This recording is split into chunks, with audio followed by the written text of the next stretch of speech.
This episode of Old Roommates was made possible by listeners like you and special Patreon member Carl Henschel. Thank you for your support of Old Roommates.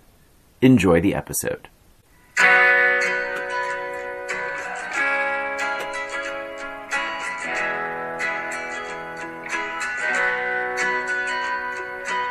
Hey everyone, it is time for Old Roommates. This week on the show, we revisit 1996's Twister, starring Helen Hunt and Bill Paxton. So hold on to the heaviest item you can find and watch out for cows. It's time for Old Roommates.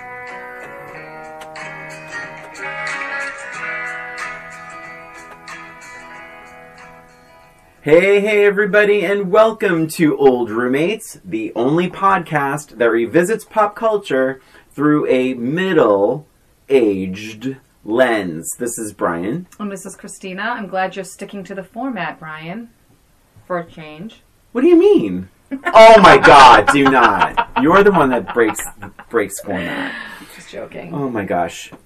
So today we are talking about Twister. Mm-hmm. You said 1996. 1996. Jan de Bont film, he had given us Speed, I think before this. So we begin, as we always do, with then. Christina, I am dying to know your thoughts on...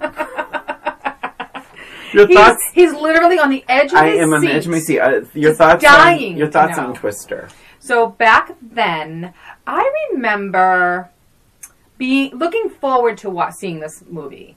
And the reason is, I've always had somewhat of a fascination with tornadoes. Mm-hmm. I don't know if it goes back to Wizard of Oz days or what, but it's just something so sort of mysterious and exciting about tornadoes. So when I heard that this movie was coming out, I was very excited to see it. I just thought it was very cool.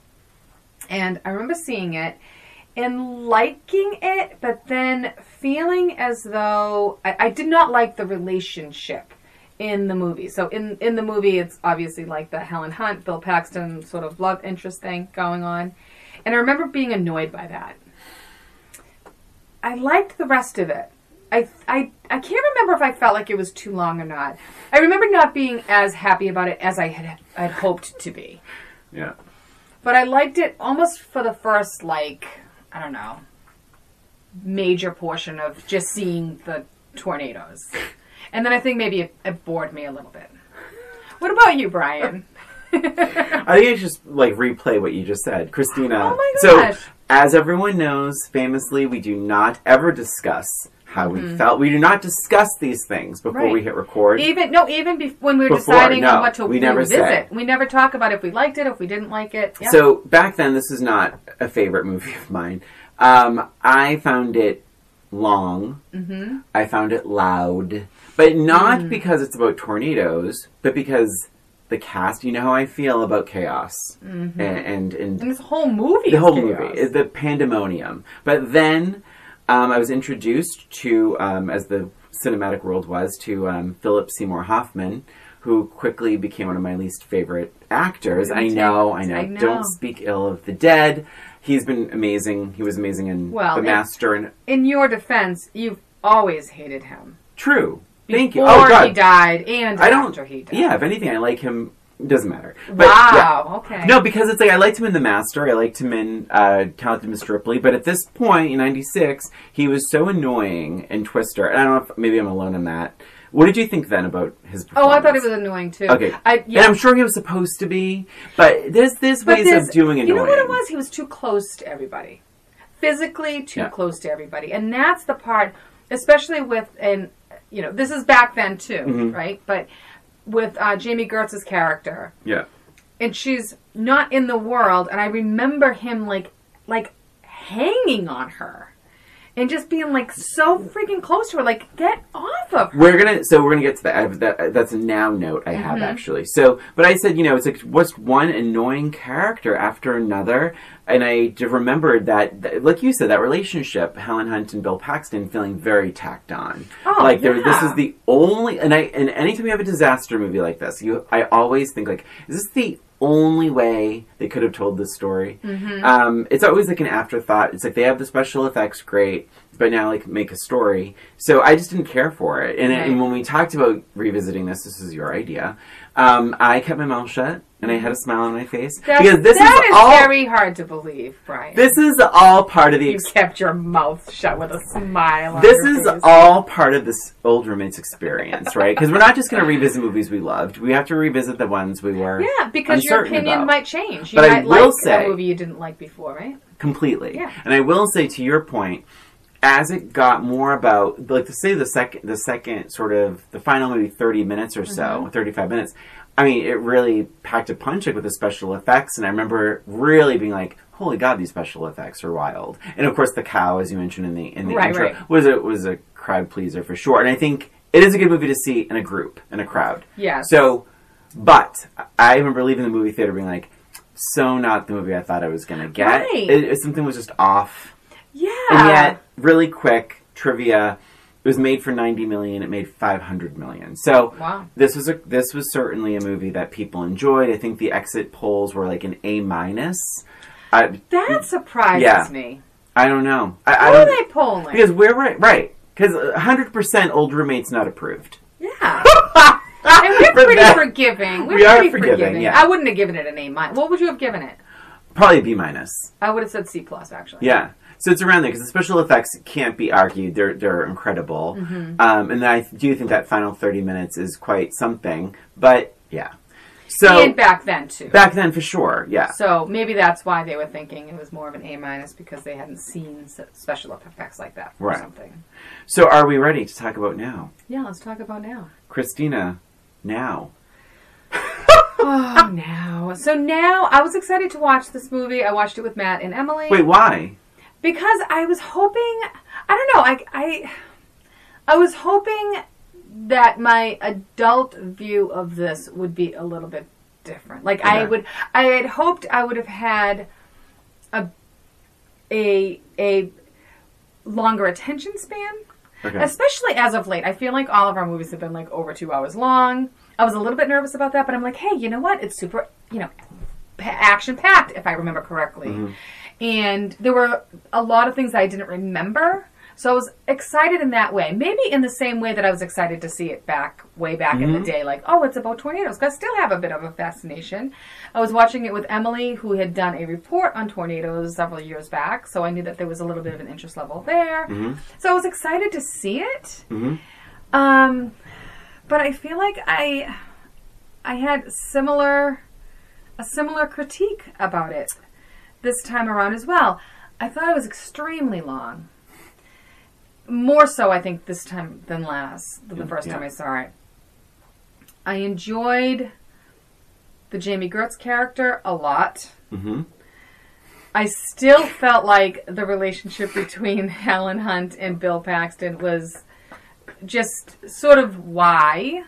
Like, I never really cared about them. We're going to be saying the same thing. Okay. This is so fucking funny. So you don't even have to talk anymore. Yeah, this will be the Christina episode. Yeah, just speak for both of us. And I was annoyed at how many tornadoes there were in this movie. I'm like, what? Are you kidding me? Like, give me a freaking break. So what were like 100 tornadoes? There were at one point in one day. And at one point that's right. And at one point there were 3 tornadoes at once on the water. Yeah. They said, oh, they're sisters, and there's a third one out of nowhere. To me, I think I agree with so much of what you're saying. Jamie Gertz is the character I related the most to, which is a middle-aged lens. Because I could totally see you sitting in the back seat. Because back in '96, this is 25 years ago, I certainly was like, oh, Jamie Gertz is supposed to be like the annoying, I don't understand you freaks. But now that I'm middle-aged, 25 years later, I can look at her character and be like, no, she's right. Oh my God. This is a death wish, you weirdos. 100%. And they didn't even warn her about it. Not at all. Oh my God, Christina. Would you rather? Oh boy. Would you rather be in a truck with your fiance and his ex? No, well, not even ex. They hadn't signed the papers yet. Right. Or be in a truck with a screaming, freaking out Philip Seymour Hoffman who gets all up in your junk and calls you sweetheart and mocks your confusion. I think I would have jumped out either one of those cars. Yeah. Take me, tornado. Yeah, just let me stand in back with Dorothy. Oh my God. Why did Bill Paxton think that was the better move? Why? Because they were going to be getting too close to the tornado together? Well, then they wouldn't be able to bond with if the each other. fiancé is there. Yeah, I related way more with her this time around as well. And it's a good performance. Oh, great. Oh, my God. So, I loved her. She felt real. She's a doctor, for God's sake. At one point, it pissed me off. At one point, he's like, hey, why don't you get us some cold drinks? It's like, no, bitch. Why don't you get her some? She's a doctor. You get her a cold drink. You're throwing her in She's a therapist trying to help her clients in the back of a pickup truck so you can fulfill your little fanboy tornado-ness with your soon-to-be ex-wife. Yeah, you can go feel the dirt to see if you can... Yeah. Hear or feel a tornado coming. Yeah. Oh, I'm sorry. Are you busy holding a handful of dirt? You can't get yourself a cold drink? Get your own freaking coffee. What a jerk. Yeah. I liked her, and I bring that up because Jamie Gertz was nominated for a Golden Raspberry as Worst Supporting Actress of the Year. What? I think this is such BS. Oh my God. For that to happen, to me, that means she did her job. Because she was supposed to be like the sort of... Debbie Downer of the movie, but when you and when you rewatch this, you realize like no, she's actually the voice of reason. She actually has a job that's not going to kill her. And she was super positive for the situation that they're putting her in, especially at the beginning, where she knows nothing about this stuff. It's obviously crazy storms are coming, and they're putting her life in danger. They don't tell her what's happening. They don't tell her how she can protect herself. They're just going to drive this civilian in the middle of a tornado, and she trusts him. She's on the phone with her client. She's trying to do her job. She's trying to support her fiance. Also, she even says at one point, "Oh, this could be fun." Yeah, that's right. Totally being supportive. Honestly, she's driving her truck, or his truck, and then Helen Hunt's like, where's my truck? And the truck falls from the sky. Almost kills her. Jamie Gertz's character. Yes. She jumps out of the truck. She's scared and met with laughter. They're all laughing. He does run up to her and hug her. Helen Hunt's character walks in and she's like, are you okay? It's like, that's big of you. Yeah. It's like, your truck almost killed me. I know it's not her fault, technically. But be nicer to this woman. Right. Oh, my God. Yeah. Yeah. Who are you to be mean to this person? Yeah. Why don't you get us some cold drinks? Yeah, seriously. Yeah. Get a cold drink. Yeah. So, this isn't going to go well. Maybe not. I don't know. Also, this was such a weird note. I think Helen Hunt says the F word, and they muted it. Oh, really? So in the very, very beginning, she's trying to figure something out on top of the truck, and it sparks. It's like the first 5 minutes. Yes, and I remember. Sparks like after her dad dies, which is a really cool effect. Oh my God! When he is just ripped off with the door, which, quite frankly, why did you hold on to the door? Like, when the door ripped off, they were still safe in there. That fucking dog was safe in there. But he held onto the door. That was a bad move. Yeah. But... not that anybody deserves to die, but that was a big mistake. That was a big mistake. But how about... So Helen Hunt, if you rewatch this, it's when the thing sparks, and she says... I barely had to read her lips. It looks like she says, this fucking thing is useless. But they mute this fucking, and she says, this thing is useless. But you can see her mouth, and she says, oh my fucking. gosh. And I'm like, hilarious. because when we talked about Romeo and Michelle, right. Fuck, you can say fuck. It's only bad if you're saying it in a sexual way. Right. But she says this fucking thing. And I think that was to give her more edge. Because, her character was to be like this edgy girl. Sure. Woman, sorry. Dare you. Okay. Another, one of my first notes is Bill Paxton's character, which is Billy, says, to Melissa. He says, "This is what they do," because they get an alert.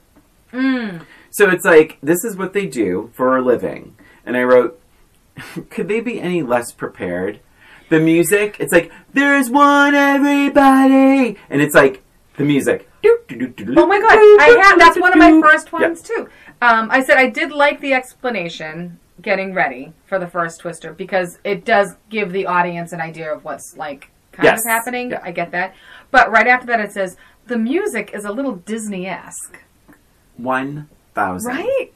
It's truly, it's like, yeah, it's like, oh and it's like, wait a minute, what? And like, where are the flying animals? Like, aside from the cow, but I was expecting like little birds to appear. Like, like what the? Guy in a banjo in the back of the pickup right? truck. Yeah. Well, how about this though? I was like, but wait, Helen Hunt, didn't one of these kill your dad? Like, this is a note I have throughout my notes. Is a tone consistency. Because there are parts of this movie that are really funny. Like, that are funny and ridiculous, and you're like, you'd be dead. Or at least have whiplash. But, like, we're just to go along with it and believe it, that a really good belt can save you from the eye of a hurricane or a twister or whatever. So, fine. But it's so lopsided, because then if they're not in danger, but then Aunt Meg is, the dog is, but then when the house collapses, they sort of are like, whoa. It's like the tone. Wow, how did that happen? It's like the tone is consistently off. Yeah, I think they insult the audience a lot. I think I didn't really read that much into it when I first originally saw it, but this time I'm thinking to myself, like, what? Is it dangerous or not? That's right. Great point. Yes, I'm just trying to figure it out. Yeah. Sometimes it is, sometimes it isn't. And the other part I think that they really missed the mark on is they only touch on Helen Hunt's craziness when it's convenient. Like, I feel like they could have really done more with that. If they somehow, I don't know, introduced the therapist somehow, right? So, I don't know. Somehow they connected. Oh, good. So somehow they connected, and she kind of somehow figures out that the reason why she's chasing these tornadoes is because of the psychological damage that she had as a child seeing one kill her dad. Yeah. Like, that would have been a much more interesting story for me. Here's what I have. So, imagine if, like, I'm gonna jump on your story first. Sure. Because it would have been cooler if these were like little memories, like repressed memories that she was flashing back throughout the movie. And then when she realizes, like, oh shit, it's an F5. And F5, every time she hears F5, she gets this, like, little weird flashback. And then an F5 is real, and then you see the flashback with her dad, and she becomes almost, like, paralyzed. Even though she's an expert the whole movie. And then she's like, she doesn't know what to do, and then she has to find her strength, blah, blah, blah. But how about this? What if the story was flipped? What if there are no daddy issues? What if Helen Hunt, or what's her name? Where is it? No, I have it. I wrote it down. So, Joe. What if Joe and Billy were together, and they were touring the Midwest looking for tornadoes, but they're tracking one or a busy season in their old hometown, and guess who's there? Melissa, and she is a successful doctor, and she represents normalcy and everything else. Oh my god, I love it. And then maybe she helps Joe with her repressed memory. Maybe she helps Bill realize he doesn't have to put his life in danger for a job. And maybe a meteorologist's job is looking cushy. Like, it just feels flipped. There's unnecessary tension. It's like, there's enough going on. I don't need, like, Helen Hunt to give him the silent treatment. I don't need this. It's so stupid. I don't need these divorce papers. Did you even care if they were together or not? I was hoping the divorce papers were either A, signed immediately, or blown away in the wind, and they couldn't find them. And who cares? Because honestly, who cares? Who cares? Did you care? I did not care. I didn't care all. Either. Yeah, it didn't make a difference to me if they were together. But it would have been cool to see Bill struggle with that opportunity of, like, a normal life, because he knows Joe's crazy already. Yes. So why don't they just stay together, and then Melissa enters the picture representing normalcy? That would have been much more interesting. Oh my God, these tacked on silent treatments, weirdness. It's stupid. Well, you know what else I love about that scenario too is it seemed to me, and I don't live in the Midwest or whatever, I don't know how often these tornadoes happen, but it would have made me feel more comfortable knowing that there weren't just one tornado after another, after another, after another, after another, in a period of like 6 hours. Mm-hmm. It was like, no one can survive that mentally. Like being almost sucked up from a tornado, like what, 3, 4 times within a matter of 6 hours? Like, who's going to go back for more? Nobody, even like a crazy person. Your scenario has, you can see the footage of the tornadoes in her flashbacks. Mm-hmm. So there you can have your 5 tornadoes in the movie, mm-hmm. but they're not all happening in one day. Mm-hmm. And maybe they see 2, maybe 1 at the beginning, right? Then she has like flashbacks, and in the meantime you have this other storyline which is happening and formating. Formating? That's formulating? a word. I'm gonna pretend that's a word. Formating. And then getting to the F5 at the end, it's much more of a climax. Did you feel like there were a bunch of different kind of climaxes throughout the movie? Well, and your earlier point is dead on. There's no consequences. Like, no one is anyone even hurt? The guy one guy gets hit by like a flying hubcap and hits him in the head. Right. But he doesn't even die. I mean, like these things. Which brings up the big first moment where the truck goes flying in the air. Yeah. So, just so I understand this, Helen Hunt weighs more than a truck. Bill Paxton weighs more. Sorry, Helen. Bill Paxton weighs more than a barn. Mm-hmm. I mean, like, because these things are flying all around them, and they are truly holding on to the wooden beam of a broken bridge, and they're fine. And that bridge, boy, I want to know who built that. You know, well, really quick, they both had to have hepatitis shots. No, yeah, I think it's hepatitis and tetanus shots after that scene. Because that's a real, No way. They got like, So, that's so funny. Maybe they should have done it beforehand. but it's like, what am I supposed to believe here? Is the tornado strong enough to lift her truck, but she gets out of the truck, holds onto a wooden beam with her bare hands. Right. Oh, super strong. And she's completely fine. Big muscles on Helen. But I was just like, I don't know what we're supposed to believe, and there's no, and as soon as they survive that, and you're just like, so is this really a threat? Is this supposed to be like a fun movie? And if it's a fun movie, why do they have to put Aunt Meg's life in jeopardy? Why did they have to kill her dad? Like, why this like imbalance of how threatening these twisters are? Yeah, it's very, so very strange. Indeed. One funny thing. Okay, I just want to stay on that. No, I was going to switch it too. Oh, okay, then switch it. Oh, no, I just have one of my notes is with Melissa, Jimmy Gertz. I absolutely loved the phone calls. You mentioned it earlier. Mm-hmm. I wrote down one of the things she's saying. In the middle of all this chaos, she's in the back on this huge cell phone, by the way. Yes. Huge cell phone. She did not marry your penis. Yeah. Well, she didn't only marry your penis. Just the conversations. I just loved her conversations so much. They were killing me. Yeah. Speaking of dialogue, there's the scene where they go to Aunt Meg's house, and all that food looked really good. I know they were trying to look sloppy with it, but that meal looked yummy. Looked really good. Can I say something about Aunt Meg's house? Actually, what's funny about Aunt Meg's house, let me tell you something. Aunt Meg, this is actually really funny. I was watching this movie. It's she's played by Lois Smith. Yes. Okay. Just a little side note. I just started recently revisiting Grace and Frankie. Oh wow, okay. And I love that show anyway, and I started watching like the newer episodes, and I was disappointed that they weren't all the rest of them. I still haven't watched this season. That's pretty good. But I'm like, I'm gonna re-watch. Yeah. I accidentally rewatched because it starts from the beginning, and I'm like, it was kind of odd. I'm like, oh, this is episode 1. So anyway, I'm rewatching it.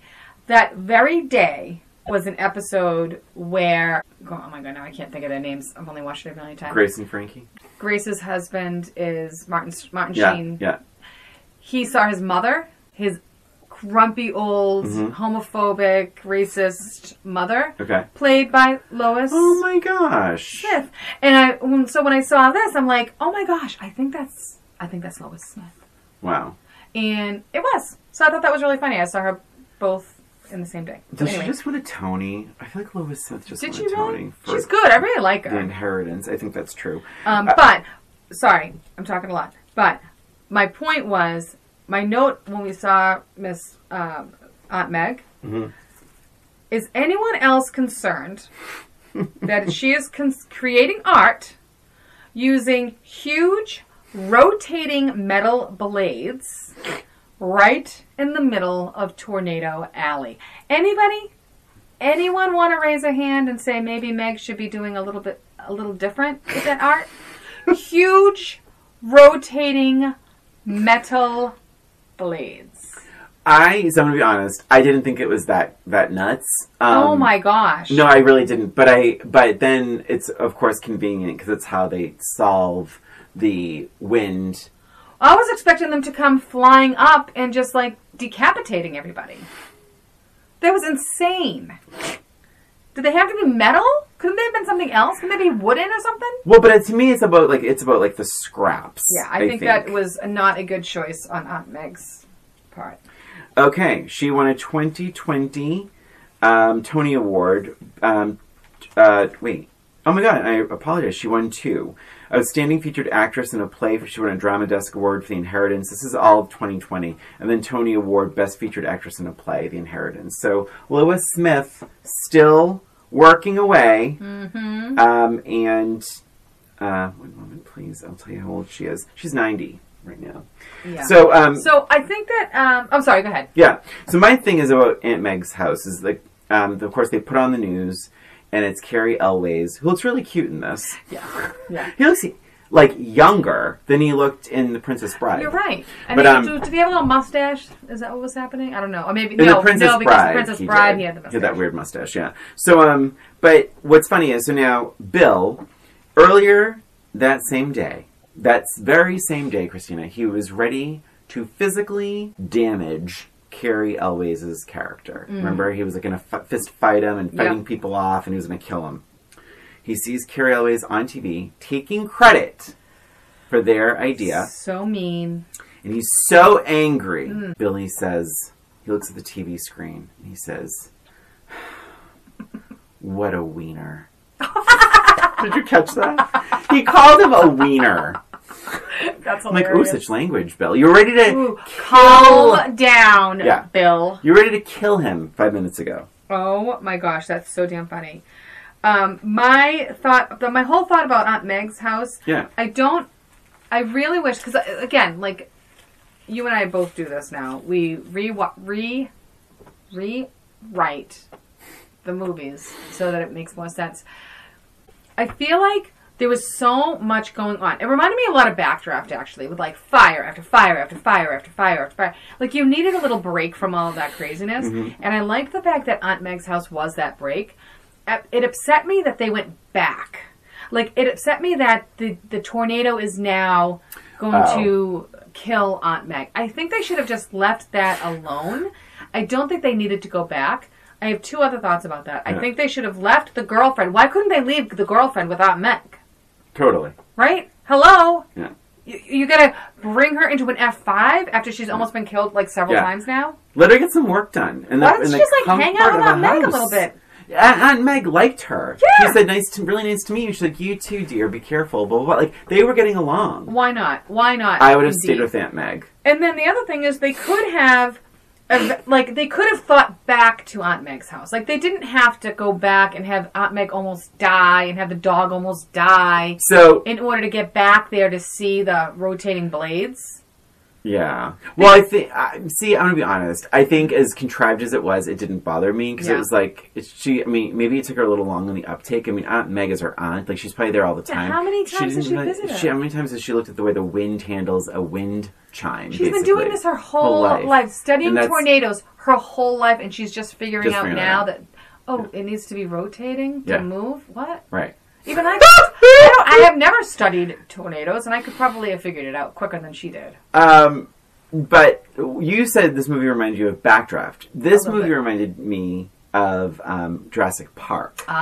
Because, and I think when the movie really works, and I'll say this, Jurassic Park is 10 times the movie this movie is. But Jurassic Park, the scene where we talked about that, where like the car, it's not enough that they like climb into a tree for safety, but now the car cracks off the bridge because the dinosaur tail hit it, and now it's getting closer and closer, then it falls. And it reminded me of the Aunt Meg sequence in the house, with the house collapsing all around them. Sure. And of course the dog in jeopardy, just cheap shot.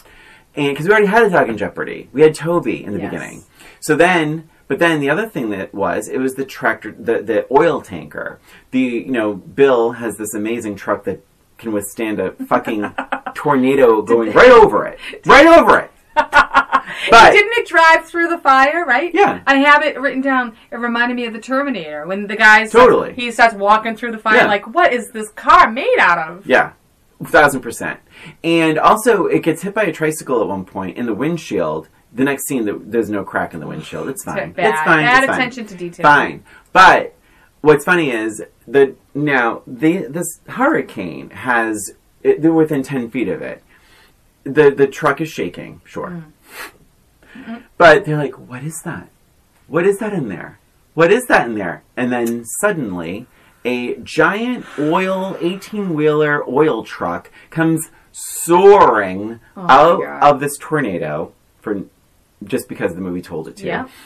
And now it's sliding on the street, and it's heading right towards their truck. Their truck is stuck on a branch. But the thing is, that's one of my favorite scenes. Yeah. On rewatch, this whole movie should have been this stuff. Because otherwise, like, at least make it ridiculous. Right. Because that's ridiculous. Yeah. So ridiculous in that, as opposed to ridiculous in the storyline. Like, right now, what's ridiculous in the storyline? Well, because also you have, like, Jamie, if we're to believe, does anyone die in this movie? Because if we're to believe... Carrie Elways does. Right. Yeah. That's actually the fakest special effects. I actually thought the special effects held up really well. I agree. Yeah. I agree. But, the truck falls out, almost hits Jamie Gertz's, Jamie Gertz, really, and she jumps out and she's all scared. But... It just doesn't know what it's trying to do. Is it funny? Is it exciting? Is it truly scary? I don't know. And because it doesn't know, you don't know how much energy to give it. Exactly. I don't know how much energy to invest in this movie. Right. I totally agree. And I feel like the funny parts aren't funny enough. Mm-hmm. The exciting parts aren't necessarily exciting enough. Every once in a while they are. The drama isn't dramatic enough. Mm-hmm. Like, it's just not enough. I'm going to be honest. I don't have a ton more notes. I do have a few more, but... Do we want to take a break? Well, maybe not, because I do have a little... So, basically, because my next note is about the end. Okay. That's why. You must have other notes. Let me see. Well, I need to look through my notes. I think I've said pretty much everything up until this point. Oh, Jamie Gertz's line... when you told me you used to chase tornadoes, deep down I always thought it was a metaphor. I did she love has that. the best lines. I will say Imagine this movie without her.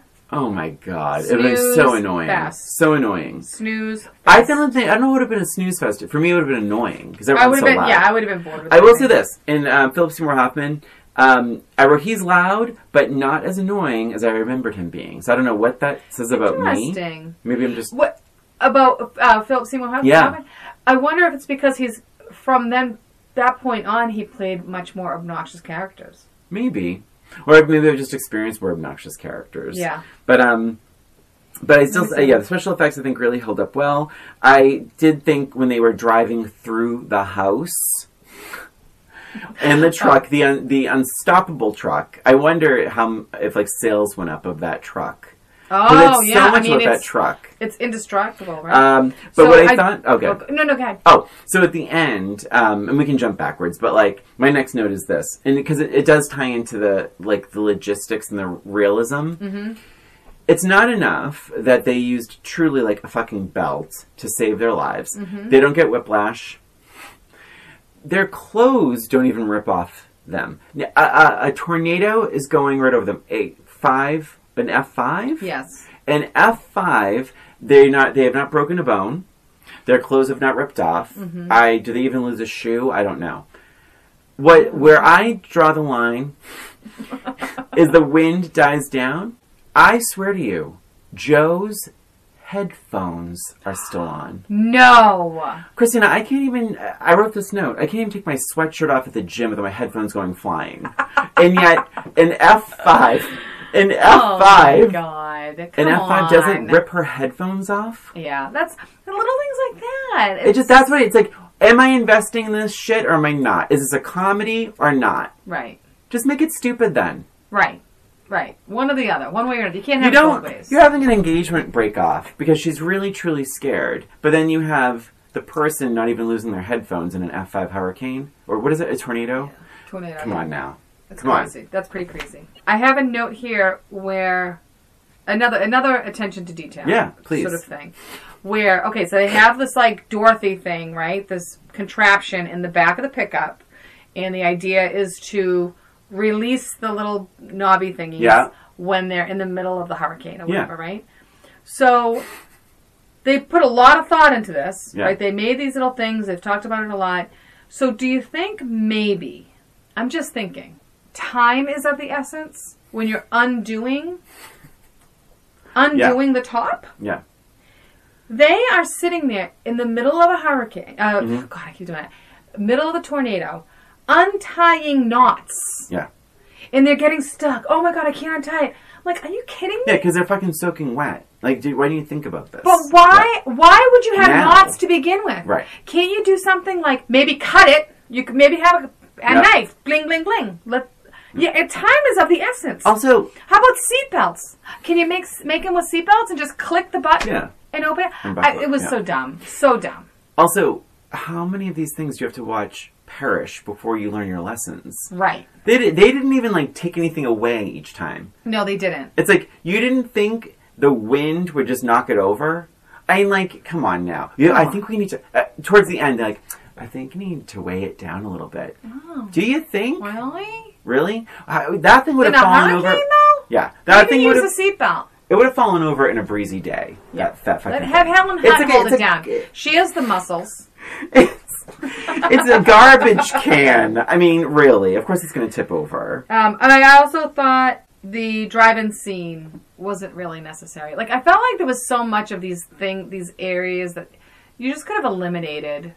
I don't know. Wait, well, which part, though? Because I liked some of that. I think the whole thing. I honestly just didn't like it. It was a long movie, and I was just like, can we just get rid of some of the stuff? I just wanted to rework the whole movie, honestly. But you know, it's funny. You know how long this movie is. Like, it's over 2 hours. It's 2 hours and 15 minutes, I think. I wrote it down somewhere. No, it's 1 hour and 53 minutes. Yeah. It's not even over 2 hours. I can't believe it. No, that's what I'm saying. That's my point. Christina. I can't believe it. But you know when the credits start to when they end. The credits start rolling at 1 hour and 45 minutes. This movie, it's like 6 minutes of... Am I right into God? Oh my God, no, I believe you. Because I was watching it, so it was on DVD, and I was watching DVD, and I was like, because I remember saying, oh God, this is another 2 hour friggin' movie. But it was like, oh no, this is ending. Oh, it's 1 hour 46 minutes. Oh, it was like 10 minutes of whatchamacallit. That's insane, Brian. I would have, if you asked me, I would have said 2 hours and 15. I think I did say that. Yeah. 2 hours and 15 minutes. The movie is long. It feels long, which is surprising since it's about tornadoes. Are we just exhausted by that point? Is it too many? Exhausted. Too many tornadoes. There were probably 3 too many tornadoes. I'm not even kidding you. What do you think? Should we take a little break? All right, let's take a little break. We'll be right back. Hey there, it's Brian. And Christina. And we have some exciting news. We now have bonus content on Patreon. If you're a fan of old roommates or simply enjoy revisiting pop culture, we would love for you to check out our page at patreon.com/oldroommates. Patrons of Old Roommates can expect exclusive content such as special episodes, movie recommendations, special videos from us, and bonus content, among other things. Your support will help us to create more content, offset publishing costs, and expand our resources to improve your listening experience. Whether you become a patron or not, we appreciate your support. Drop us a comment on social media, give us a rating or review on your podcast app of choice, or send us a message at oldroommatespod@gmail.com. We would love to hear from you. Thank you for listening, and now, back to the show.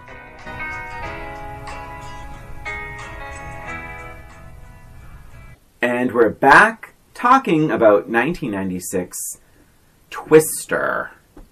And things are going a little strange. Because back then, we had very similar thoughts, and it seems like now we have similar thoughts too. None of them are super positive. But no, I mean, Jamie Gertz character was positive for me. I think she was like the highlight of the whole movie. Yeah, justice for Jamie Gertz, because she's really good in this. And the special effects were good. I think I'm standing behind that. They hold up. I don't even think they're good for 96. I think they're good for now. Yes, I think they're really well done. So here's the question, though. Did you like it more, less, or about the same? I think I liked it less. Okay. Truly. But I will say, I have one more thing to add before we finish. There's one thing that I wrote here that makes perfect sense. It says, I wrote, maybe you should show a little bit of respect for the devastation around you.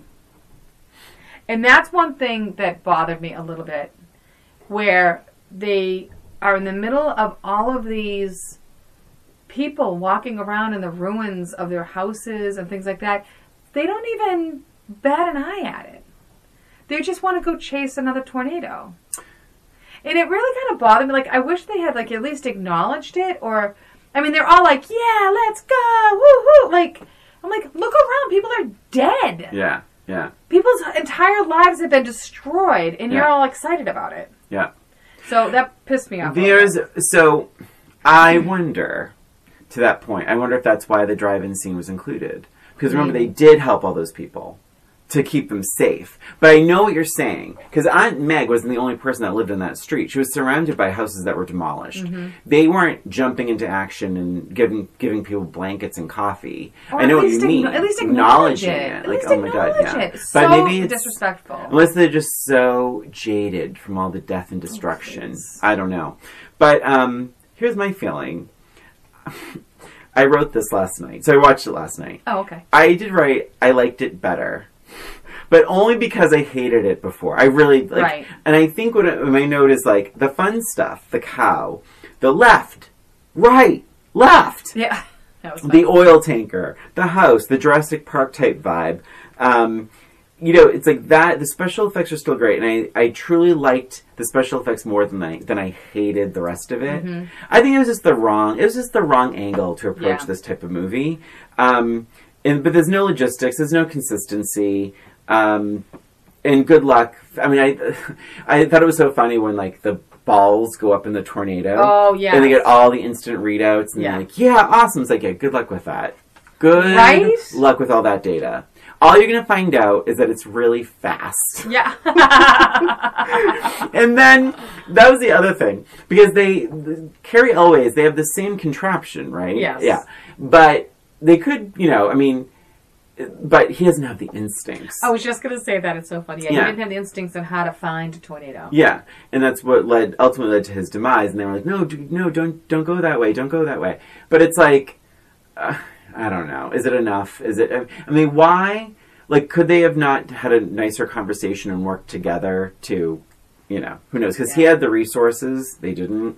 I think that, I just didn't like it because I just felt like it had so much more potential to be a good movie. Right. I think that bothered me more this time around than when I originally saw it. I was disappointed last time, but this time I'm looking at it like, oh my gosh, it could have been so much better. Do you remember the amount of time that the machine will save people from destruction? Oh, it's like 5 minutes or something like that? 12 minutes. 12 minutes. So right now, according to this movie, notice I'm not saying according to science. Right now they have a 3-minute warning. I didn't quite understand that logic. I guess. Well, I think because it's like they're so unpredictable. Like you can't predict the path a tornado, of a tornado, or the path, or when it's going to touch down, and how big it's going to be. There's a lot of questions. But it also to that point though, wouldn't they only find out the data of that one tornado? Because all tornadoes are potentially different. Right. So it's potentially, just giving useless, people a 10-minute warning to leave. Yeah, so they will have 12 minutes. So I guess you can get in your car and drive. How far can you drive in 8 minutes? I don't know. Well, you have to go into the bunkers. Anyway, all that to say, great idea for an invention. Any final notes before we get to our questions? I think that's all I have, really. Yeah. That's all my notes, too. So you have, Christina, I have a match game question. Oh, really, little trivia. Up for Bill, by the way. Uh-huh. Tom Hanks.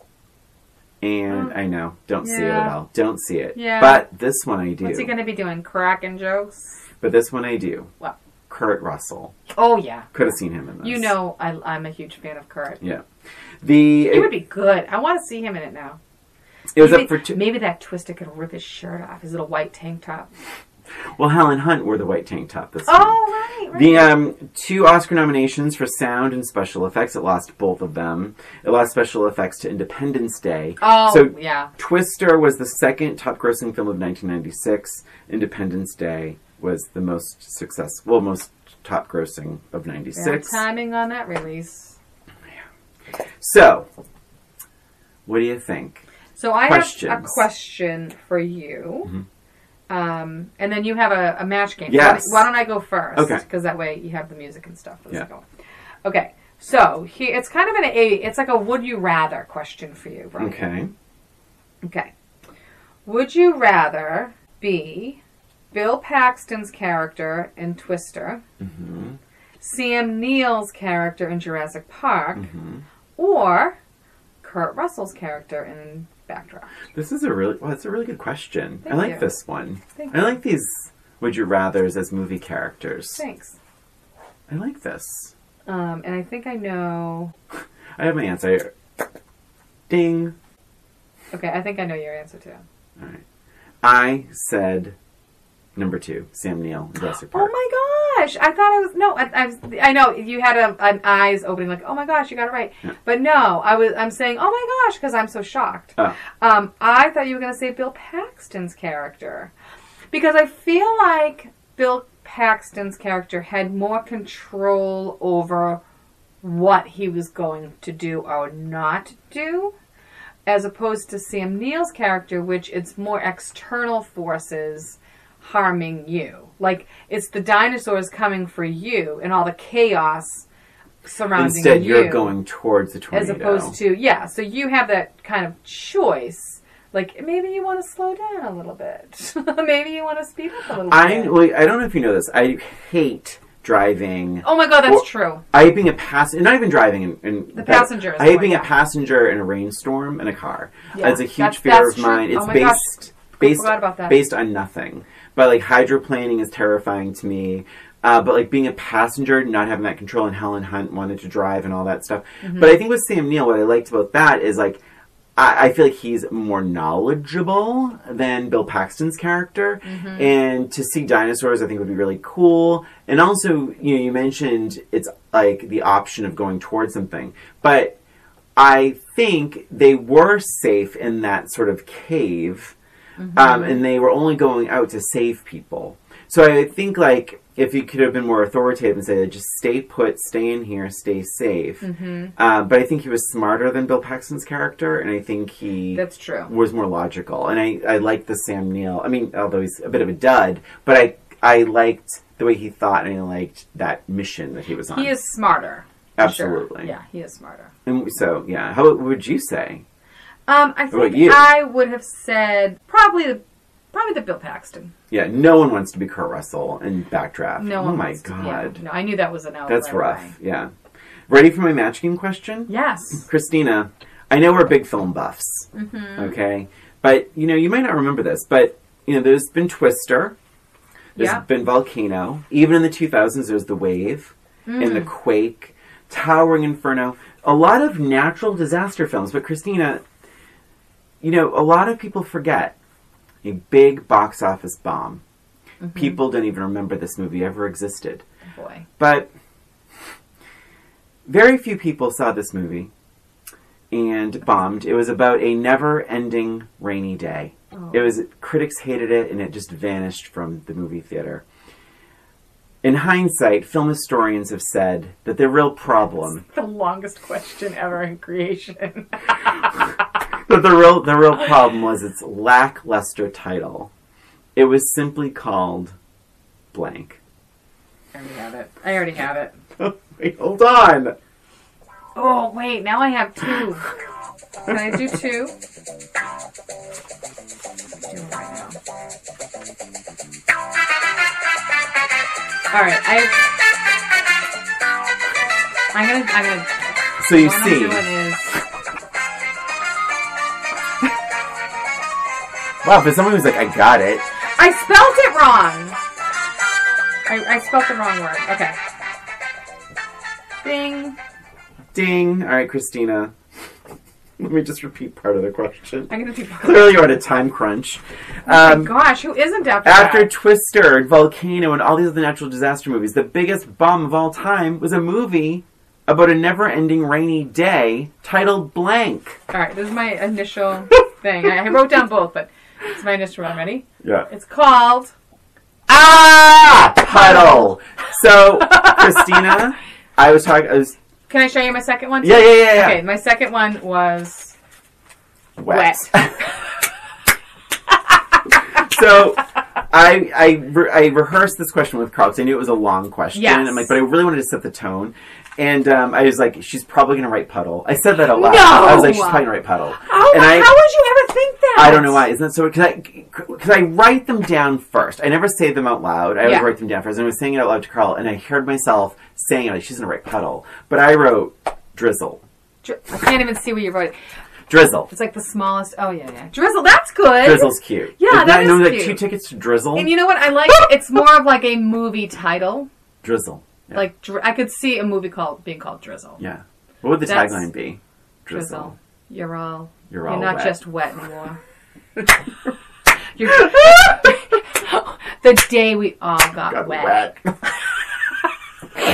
Oh my god, that was Twister. But wait, we should talk about our Patreon page. Yeah, we have so Patreon, this week we are visit our Patreon page on patreon.com/oldroommates, and Brian has a special treat. It's going to involve alcohol. Of course, we want to get twisted. And to twist. I'm trying to. There's a lot of ideas brewing. Yes. Brewing, and I think like. Is it going to be something with a twist? Is it going to be something in a blender? It's going to be magical. Yeah. Carl's going to help me. Well, it's already up there. So. Yeah, but you know, I'm not going to give anything away. So okay. I'm going to try and. I see what I'm going to cause a smoke screen. So, I love it. It's a big mystery. You have to go to patreon.com. Did you say mist? Oh my god! Yes, I did exactly that. It's the rain. It's the rain movie. So yeah, go to patreon.com/oldroommates and check it out. And we have so many other things up there already that you just need to check out. It's so fun. Bonus episodes and movie recommendations. And, oh my god, all kinds of stuff. So visit us there. And that's it for us in this episode of Old Roommates. Thanks for listening. Please subscribe to Old Roommates on iTunes, YouTube, or wherever you listen to podcasts. And please give us a rating or review while you're there. And if you're interested in more Old Roommates, including special episodes, bonus content, movie recommendations, and more, visit our Patreon page at patreon.com. That's patreon.com/oldroommates. Comments and ideas can be emailed to us at oldroommatespod@gmail.com. And don't forget to follow us on social media at Old Roommates. Thanks again for listening. This is Christina. And this is Brian. Until next time.